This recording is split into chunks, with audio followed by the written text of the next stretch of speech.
詩篇60篇第6節，神已經指着他的聖潔說：我要歡樂，我要分開示劍，丈量疏割谷。嗱，呢一篇嘅詩咧，即係大衛啊，佢特別咧就講到神係指住佢嘅聖潔喎。嗱，呢度咧我哋睇咧，神佢本身就係一個聖潔嘅神，神佢嘅聖潔，讓我哋咧都係睇到，我哋都可以因着神而成為聖潔。咁啊，特別咧喺呢度，我哋喺嗰個中文聖經啊細字，佢話或作應許。嗱，呢度咧我哋睇咧地嘅應許，其實係好重要喎。喺舊約，神應許亞伯拉罕，即係俾嗰個應許之地。咁啊，然後咧就應許以色列人進入呢個應許之地。咁所以咧喺大衛啊，佢當時咧，其實以色列人已經進入咗呢個應許之地。咁啊，喺唔同嘅年代都面對神佢嘅關於地嘅嗰啲嘅問題。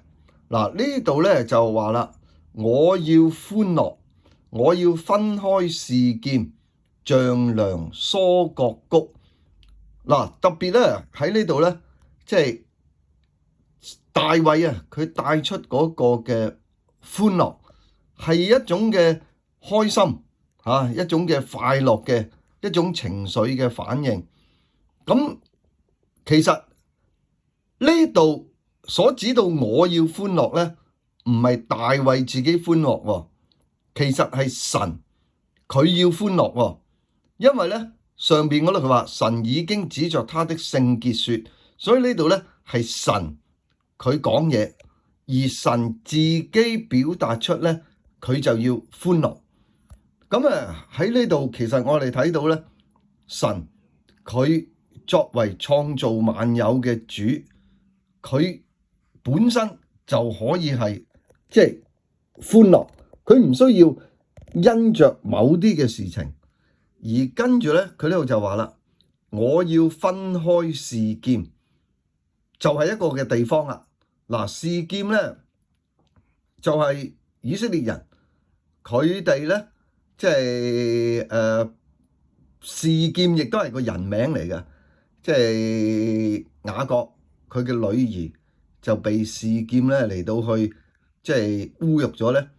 咁所以咧以色列人佢哋又即係雅各啲仔啊，就諗辦法啊，即係屠城喎。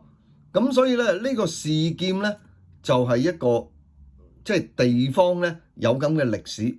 而丈量呢個疏割谷咧，疏割谷咧就喺約旦河嘅東邊，就對正住呢個示劍喎。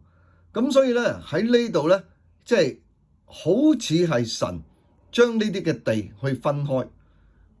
我哋今日都要求神保守我哋。親愛天父，主啊，我哋感謝讚美你，你係聖潔嘅神，你亦都應許將呢啲嘅地嚟到去即係分開。